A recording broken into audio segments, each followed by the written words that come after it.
Hi there, everybody. This is David, and welcome to New RPG News. We have a bunch of stuff to talk about today, but first, I do want to say something a little bit personal, and that's that I am sick again. It's 3 times in 3 months. I have another upper respiratory infection, so if I sound any different, that is why. Just a little bit out of breath right now, but I am on antibiotics, so hopefully I do get better, and I'm here to give you all the news.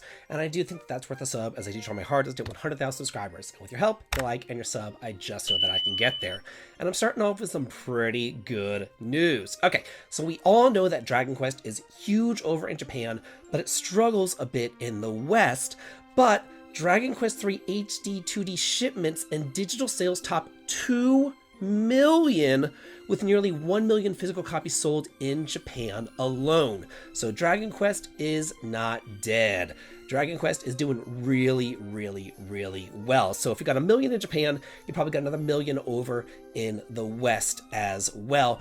And what this means is obviously, it's already been announced, we're getting Dragon Quest 1 and 2 next year. But if that sells like hotcakes, and I think that it will, more than likely, they're going to move on to the Zenithon trilogy, and we're going to get 4, 5, and 6 HD 2D as well. That would just be frickin' fantastic. I am so happy that this game is doing so well, that the HD 2D is doing so well, that these remakes are doing so well, so that we will get more Dragon Quest. And maybe,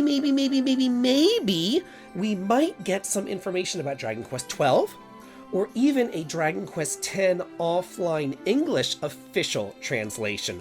Wouldn't that just be amazing too? The Visions of Mana director Ryosuke Yoshida leaves Oka Studios and joins Square Enix. He says, "I will do my best to make a game that many people can enjoy." So, more than likely, he is going to be heading up more Mana games. The Mana series is not dead.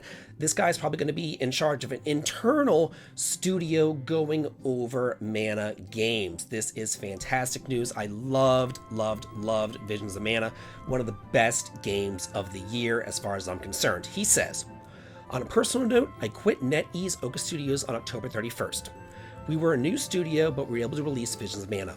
I'm grateful to the development team and NetEase for their support. It was a very good experience. Thank you all. I'm happy to announce that I joined Square Enix in December. I will do my best to make a game that many people can enjoy." Prior to working on Visions of Mana, he worked at Capcom, where he worked on Lost Planet 2, as well as Monster Hunter Generations and Devil May Cry 5, so he has a lot of pedigree behind him, so I am looking forward to the next Mana game. Another announcement, this time from Software. They're working on multiple projects across various genres, not just working on Souls-likes all the time. This was said in a media interview after the Elden Ring expansion, Shadow of the Erdtree, won a grand award at PlayStation Partner Awards in Japan. He says, "We have multiple projects in the work across a variety of genres. There are titles directed by me, as well as titles directed by those other than myself. In that regard, I think we'll be able to show you a new From Software in a variety of ways, so please do look forward to it." I personally am looking forward to this. I think that they put out some great games. I just think that their games are way too difficult for somebody like me who's older and it doesn't have the best reflexes, doesn't have the best vision, and has patience problems as well. So hopefully they put out like maybe a more traditional JRPG or something like that. I'm looking forward to seeing what they have down the pike for us. This is totally dudical and radical. Turn-based strategy game Teenage Mutant Ninja Turtles Tactical Takedown has been announced for PC. This is really cool. This is the first ever turn-based TMNT game. It'll be available for the PC via Steam, launching in 2025. It says, "Splinter and Shredder are dead, and as the turtles approach adulthood, they're not just growing up, they're growing apart. Battle of the Foot Clan as a powerful new leader takes control in action-packed campaigns that showcase each turtle individually. Carve through enemies in 20 constantly mutating levels that grow, shrink, and add new threats with each turn, inspired by classic Teenage Mutant Ninja Turtle games. Rack up points for high scores while experiencing a powerful original Teenage Mutant Ninja Turtle story from acclaimed indie studio Strange Scaffold. This is the next step from Michelangelo, Donatello, Leonardo, and Raphael, and you can experience it with flying, slashing figurines in a graphic novel-inspired splendor. I loved TMNT growing up. It was one of my favorite cartoons to watch back then. I was always a fan of Michelangelo and Raphael. They were my favorites. So this is just kind of my childhood, and to see them getting a turn-based tactical RPG, this is right up my alley. Eternal Strands launches on January the 28th of next year. Post-launch content collaboration with Square Enix has been announced as well. This is coming out for the PS5, Xbox, and PC. It'll also be available via the Game Pass. And it says that the collaboration is going to be with Square Enix's Creative Studio 3, who developed Final Fantasy XIV Online, as well as Final Fantasy XVI, and they are designed to develop post-launch original content for the game. This is an action-adventure type of game right here, and it says the first post-launch update will be available for free, and it will feature a new epic creature, weapons, and armor set designed in collaboration with Creative Studio 3's renowned lead artist.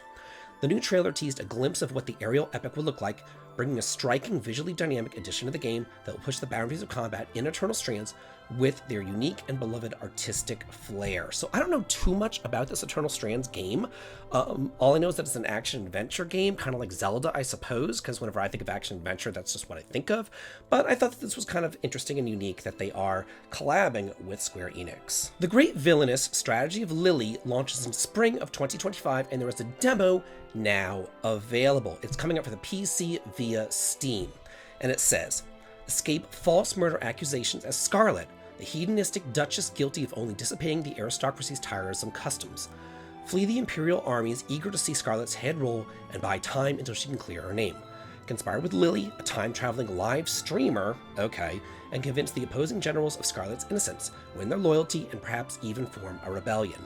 In an era without internet, leverage the power of media to outwit enemy forces, hop aboard an Imperial airship, spread news from above, and sway public opinion to increase the odds of victory during every battle. Strengthen Scarlet's army with her winsome ways, capture prisoners of war, then sway them with propaganda.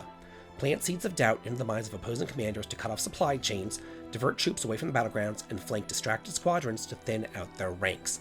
This sounds actually pretty neat to me. It's different, and I'm always looking for something different, something a little bit different than the norm. We have another demo! This is Marissa of Liartop Mountain. The demo is now available. Now, I keep on saying that this is a Touhou RPG, but people keep on saying that I'm pronouncing that wrong, and I think that they're saying it's called like Touhou. So it's a Touhou project tabletop RPG. I don't know how you get Touhou out of that, but whatever. It's now available for PC via Steam. It supports English as well as Japanese and Chinese language options. Investigate the disappearance of famed Touhou heroine on a journey that harkens back to the classic tabletop RPGs. Marissa has vanished, and Shrine Maiden Rimu sets out to solve her mysterious disappearance. An oddly oversized book standing in Marissa's room provides the only clue to her whereabouts. As Rimu cracks open the book, magic envelops her, teleporting her inside the book to find the first trace of Marissa's tracks. Determine fate with every roll of the dice on an adventure through the branching narrative of literary works. Read and experience each chapter to move through wondrous worlds. Journey through part of the first chapter in the demo, with 5 chapters available at launch. With an unwritten future ahead, choose the path forward as story arc choices materialize on every page. Fight or flee for the monsters, eat or bypass precarious placed morsels of food, and finish each chapter to create a one-of-a-kind adventure. Hopefully I pronounced that right. I mean, I do try to pronounce these things right, but then again, it's not a language that I know, so I just do my... Well, this is different, but it might be a little bit too different. Sea Fantasy for PC launches on January the 7th of next year. It's a pixel art, open world action RPG. I saw that and I was like, whoa, that sounds amazing. Pixel art, action RPG, open world. Oh my gosh, this is going to be freaking great. And it's coming out a month ahead of its previously planned release date in February. It's coming out in English, and unspecified console versions are also planned. I was like, whoa, this is freaking fantastic. And then I read, save the world by fishing. Really?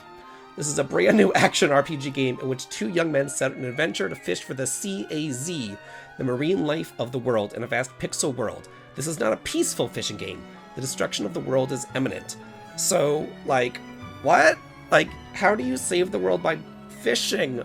Hopefully there's more to it than just going around and fishing. Like, fishing minigames, they're not exactly my favorite. There's a ton of minigames in RPGs that I've played before, and the fishing ones, where it's just like mash the A button and hold over until the fish come to you or whatever, not exactly my favorite minigame. Tales of Iron 2 Whiskers of Winter launches in January the 28th of next year, which is also coming out earlier than it was previously planned in February. It's coming out for the PS5, PS4, Xbox, Switch, and PC. So a lot of different systems, but I think it's only coming out digitally. I'm not sure if it's coming out physically, and the reason why I say this is because it goes on about digital pre-orders and digital deluxe editions and things like that, and it doesn't say anything about physical editions right there. But anyway, a new and violent tale begins.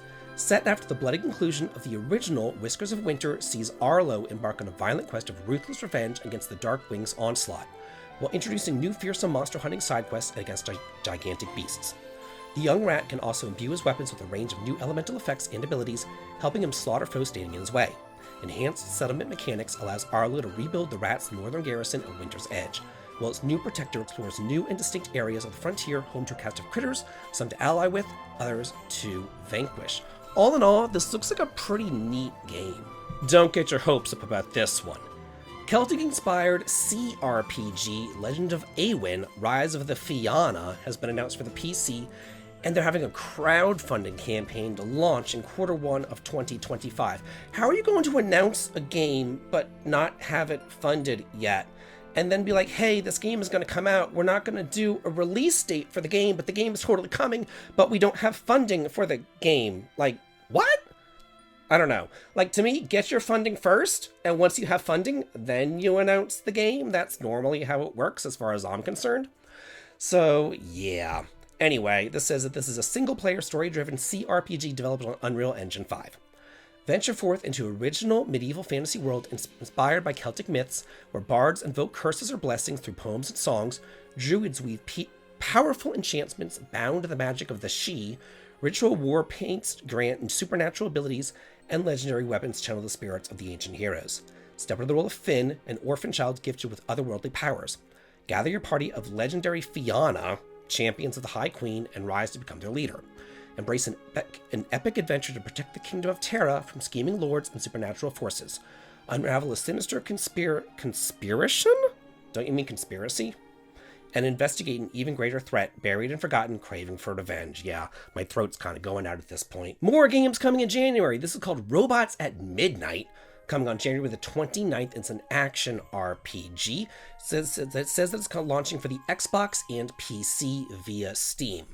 Action RPG with intense combat, colossal monsters, and satirical robots set in a narrative-driven and expansive cassette futurist world? What is that, cassette futurist? I don't know what that means. Like a cassette tape? I don't know. Built as a luxury destination now in ruins, the planet of Yob is now unforgiving. Overrun with dangerous inhabitants, Yob will be a challenge for any human to endure. Learn the secrets of your family and this world to uncover the corruption that lies within. Like, can't you just pop the tape out? Or get a pencil. You can get a pencil and you can just like ruin the entire tape. You can kill the final boss with a pencil. Like, I don't know. I feel like younger viewers are going to have no idea what I'm talking about with a pencil and a cassette tape. Explain it to them in the comments, because I don't have the patience for it. Tempest Rising launches on April 24th of next year. It's a real-time strategy game. Okay, here we go. Classic real-time strategy action meets modern production and performance in Tempest Rising. Inspired by real-time strategy greats of the 90s and 2000s, Tempest Rising is a classic base-building real-time strategy game set in modern-day alternative history war scenario. It features 3 unique factions, each with its own approach to combat and economy, and offering a variety of strategies for players of all stripes, maps with neutral structures to contest, and neutral populations to contend with. Deep and rewarding gameplay that keeps a focus on strategy while rewarding skill, and built-in customization options that allow players to approach the game their way in both single-player and multiplayer game modes. Okay, so yeah, if you're looking for a real-time strategy game, looks like it's post-apocalyptic or whatever, and like robots and all that kind of stuff. So yeah, seems like we're getting a lot of strategy games. This is a turn-based strategy game called Chains of Freedom, coming out for the PS4, PS5, Xbox, and PC sometime next year. Step into a thrilling turn-based tactical game set in a fictional dystopian, of course, it's always a post-apocalyptic thing, Eastern European state.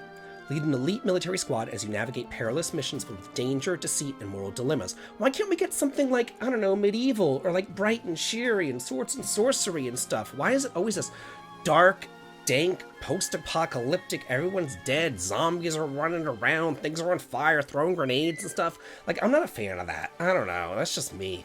Like, I like things happy and cheerful. I'm just saying.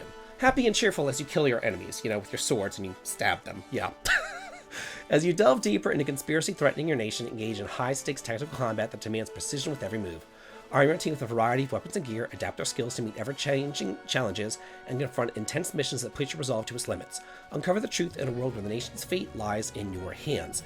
Maybe younger people like these darker games like this, like they're fighting in a Hooverville or something. Like, what is this dump that they're fighting in and stuff? It's like, it's so ugly and gross and dark, and it's just like, I don't know, like, can't we get bright, nice, happy, fun games? Moonlighter 2 The Endless Vault, announced for the PS5, Xbox, and PC. This is a roguelike action RPG due out next year.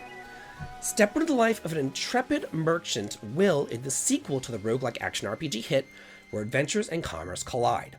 Embrace your inner hero as you journey through vibrant, ever-changing dimensions to uncover mysterious relics. Face endless enemies, devious traps, and dynamic challenges armed with an arsenal of weapons, including your iconic versatile backpack. Strategically arrange your relics within it to unlock countless effects and maximize your gains after each run. Back at your cozy shop, which also serves as your home, turn your hard-earned loot into profit. Haggle for the best deals, thoughtfully assist customers, and keep your store in tip-top shape by unlocking temporary perks, adding decorative touches, and handling unexpected messes. Invest your earnings not only to enhance your shop's charm, making every transaction smoother, but also upgrade your gear, ensuring each expedition grows ever more fruitful. That's how the merchant venture business should roll. Like, this looks actually kind of cute, I've got to say, and it does look a little bit brighter and stuff, but I don't know, I wish it was just kind of like the roguelike action and stuff, like the shopkeeping thing. To me, that sounds boring, but that's just me. And our final story. Suikoden 2 HD Remastered Dunean Unification War has an opening movie that I'm showing right above me right now. This is coming out in March 6th of next year. I'm so looking forward to it. This is Suikoden 1 and 2 bundled together physically as well. It's coming out for the PS4, PS5, Xbox, Switch, and PC, coming out for all the different systems. I cannot wait. And just like how Dragon Quest III HD 2D is doing really freaking well right now, so hopefully we'll be getting, more Dragon Quests.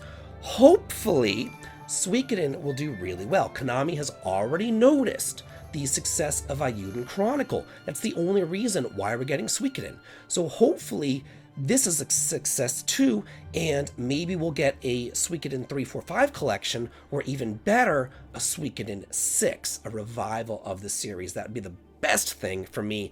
I don't know about y'all, but I feel like next year is remake. It's like remake city, you know what I'm saying? So it would be nice to actually see a new game, a revival of one of these older franchises rather than just a remake of a game that we've already seen before. So that's what I'm hoping for, would be a Suikoden 6. So hopefully we do get that if this one does well. Let me know about all your thoughts and comments about this week's news. I do look forward to hearing from y'all. And as always, have a good day.